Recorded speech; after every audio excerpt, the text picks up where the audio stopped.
नगर महानगरपालिकेमध्ये पुन्हा एकदा महायुतीचं शासन जे आहे, सत्ता जी आहे स्थापना झालेली आहे। महायुतीचेच महापौर आणि उपमहापौर या ठिकाणी विराजमान झालेले आहेत।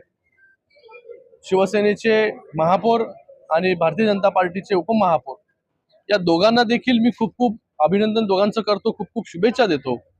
आणि महापौरपदी लाडकी बहीण या ठिकाणी विराजमान झालेली आहे। खास करून तिचं खूप खूप अभिनंदन करतो, तिला खूप खूप शुभेच्छा देतो की लाडकी बहीण योजना तर सरकारने आणली, पण आज लाडक्या बहिणीच्या हातामध्ये खऱ्या अर्थाने नेतृत्व देण्याचं काम जे आहे ते उल्हासनगर महानगरपालिकेमध्ये झालेलं आहे।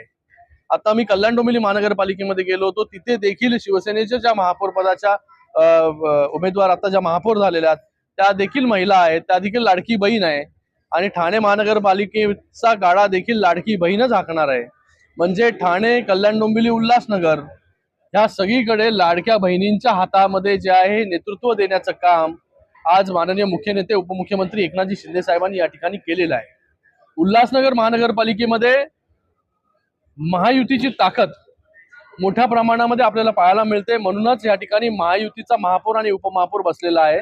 महायुतीच्या माध्यमाने ज्या प्रकारे केंद्रामध्ये माननीय नरेंद्र मोदीजींच्या नेतृत्वाखाली आम्ही सगळे लोक काम करतो, राज्यामध्ये माननीय मुख्यमंत्री देवेंद्र फडणवीस जी असतील किंवा उपमुख्यमंत्री एकनाथजी शिंदे साहेब असतील त्यांच्या नेतृत्वामध्ये आम्ही काम करतो। आज या उल्हासनगर महानगरपालिकेमध्ये देखील महायुतीचे महापौर आणि उपमहापौर यांच्या नेतृत्वाखाली आजपासूनचा कारभार जो आहे तो या ठिकाणी सुरू होणार आहे। मी दोघांनाही खूप खूप शुभेच्छा देतो की या उल्हासनगरसाठी चांगल्या पॉलिसीज या ठिकाणी घेऊन या, चांगल्या योजना या ठिकाणी घेऊन या आणि त्यांच्या मागे आम्ही सगळे लोकप्रतिनिधी जे आहोत पूर्ण ताकदीने उभे राहू। उल्हासनगर शहराला एक चांगलं शहर बनवण्याचा संकल्प जो आहे तो आज या सभागृहामध्ये या दोघांनी जे आहे ते घेतलेला आहे। पण नाही, उल्हासनगरमध्ये पण नाही, ठाण्यामध्ये पण नाही, कुठेच विरोधी पक्ष नेता जो आहे तो विरोधी पक्ष जो आहे तो राहिलेला नाही। कारण की महायुतीचं काम या जिल्ह्यामध्ये एवढं भक्कम आहे, त्यासाठी जे आहे ते विरोधी पक्षनेता आपल्याला या ठिकाणी पाहायला मिळत नाही। लोकांचा विश्वास, खासदार महायुतीचा, आमदार महायुतीचा, आता महापौर उपमहापौर महायुतीचा, तर महायुतीचंच जे आहे वर्चस्व या जिल्ह्यामध्ये गेले अनेक वर्ष राहिलेलं आहे।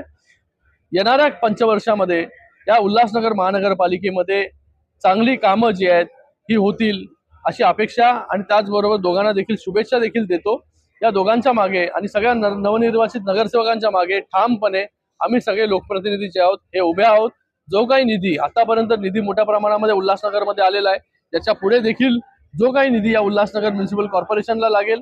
आणि तुम्हाला अजून एक गोष्ट सांगतो, आज या उल्हासनगर महानगरपालिकेची जी बिल्डिंग आहे, आज जे सभागृह आपण जिथे आज महापौर उपमहापौरांनी निवडणूक झाली, भविष्यामध्ये या उल्हासनगर महानगरपालिकेला स्वतःची हक्काची नवीन अत्याधुनिक इमारत जी आहे ती लवकरच मिळेल, एवढं देखील या प्रसंगी मी तुम्हाला सांगतो।